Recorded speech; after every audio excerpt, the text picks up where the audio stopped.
أهلا وسهلا ومرحبا في هذه الحلقة الاستثنائية. الحلقة ديال اليوم عندها نسيم آخر. الحلقة ديال اليوم كلها فرح. اليوم كلنا شفنا والعالم كله والتاريخ كتب هذا النهار 6 دجنبر 2022 بمداد من الفخر والاعتزاز، وكذلك بمداد من النصر والانتصار. اليوم 6 دجنبر 2022 التاريخ غيبقى شاهد، والأجيال الحالية والقادمة والشعوب غتبقى تناقل هذا الحدث ديال اليوم اللي فعلا الشعب المغربي اللي خرج للشارع يعبر عن الفرحة ديالو، وكذلك التحام الملك والشعب. الملك كذلك خرج بالقميص الوطني جنبا إلى جنب مع الشعب المغربي العظيم، فخرا بانتصار الفريق الوطني المغربي على نظيره الإسباني. القنوات العالمية تتداول هذه الأخبار ديال انتصار الفريق الوطني المغربي، وحنا كنتبعوا الماتش. الدموع كتنهمر بدون حدود، بلا حدود، وكذلك الإحساس ديالنا والشعور ديالنا وحنا كنشوفوا الجماهير المغربية وهي كتردد الشعار الوطني، وكذلك كنشوفوها بعزم بنظام وانتظام، وهي كتصفق وتردد الأناشيد في الملعب الكروي بقطر. كنشوفوا كذلك شخصيات عالمية، منهم الحائزون والحائزات على جائزة نوبل للسلام، هزين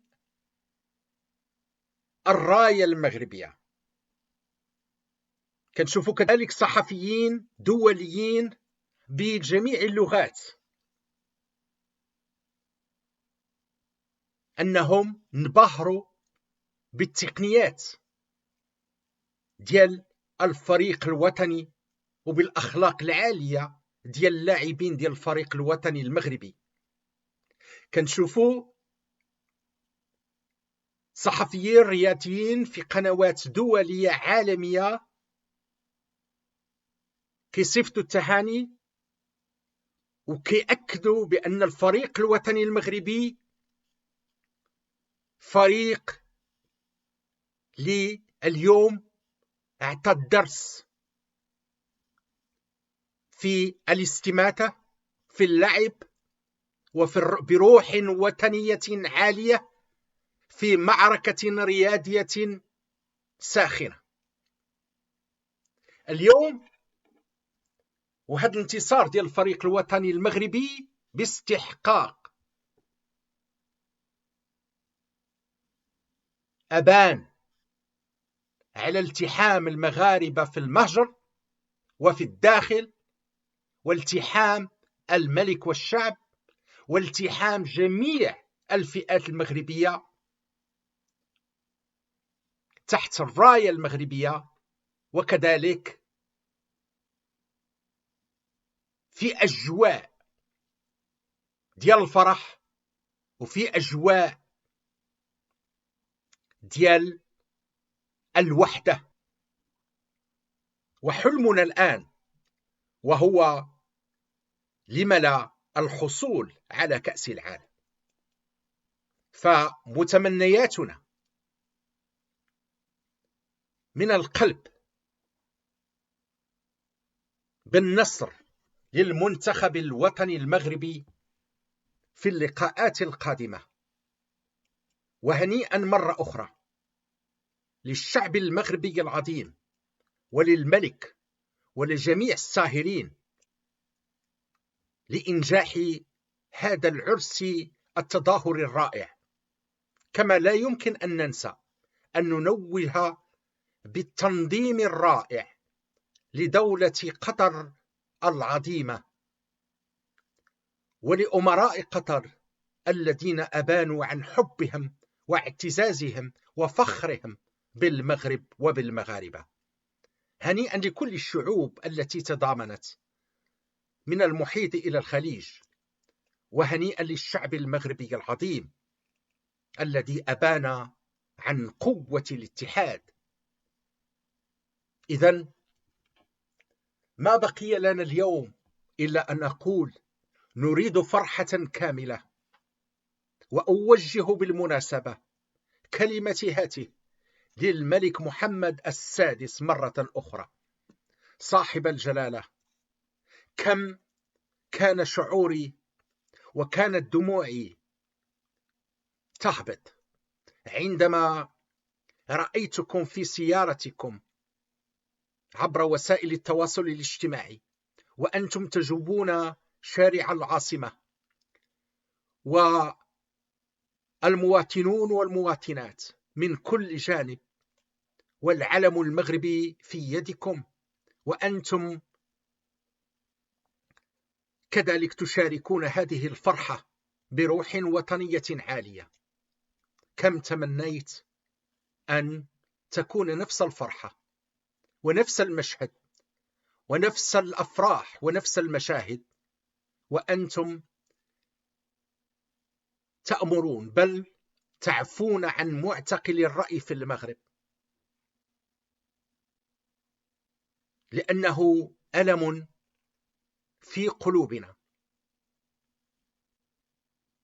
فأنتم الوحيد الذي يمكن أن يخلق هذا الفرح وأن تعملوا على إطلاق سراح معتقل الرأي والمعتقلين الصحفيين والمعتقلين الذين فضحوا الفساد. كم تمنيت أن تكون تلك الفرحة وأنا أراكم داخل سيارتكم بالقميص الوطني المغربي، وفي يدكم العلم الوطني كباقي المواطنين في الداخل وفي الخارج، وأنا منهم. صاحب الجلالة، كم أتمنى أن تكتمل الفرحة، أن تعفو على كل معتقل الرأي في المغرب، فهذه هي المناسبة، وتعفو على ذلك الرجل الثمانيني الذي يقبع الآن في السجن، محمد زيان، لتكتمل الفرحة. لأن المغاربة، نحن المغاربة نحتاج إلى الأفراح، لا نحتاج إلى ما يؤلمنا. أيها الملك، إن نزولكم اليوم للاحتفال مع الشعب هو رسالة نبيلة، وهذا ما كنا نتمناه. ونفس الشيء أحسسنا به عندما رأينا مسؤولين مغاربة وهم ساهرون واقفون يصيحون يشاركون الفرحة مع الجماهير المغربية في قطر، قطر الذي أبان عن حب كبير للمغرب وللمغاربة، قطر التي لم نعرفها من قبل، لكن الآن عرفنا هذا البلد الحبيب في القلب.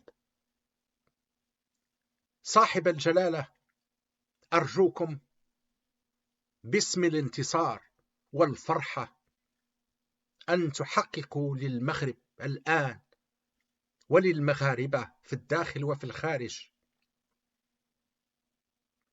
انتصارا متكاملا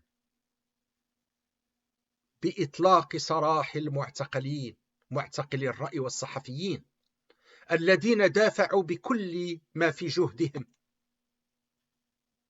واستماتوا في الدفاع عن الحقوق والحريات وفضحوا الفساد، فيجب أن نحتفل بهم صاحب الجلالة كما احتفلنا اليوم بأبطالنا وهم يخوضون معركة ريادية حاسمة،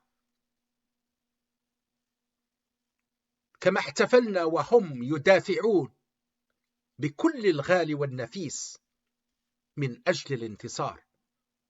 نعم صاحب الجلالة، لقد انتصرنا اليوم رياديا، ونريد أن ننتصر كذلك حقوقيا وفي الحرية وفي الصحة وفي الشغل وفي التعليم، هكذا من أجل مملكة مغربية تتسع للجميع.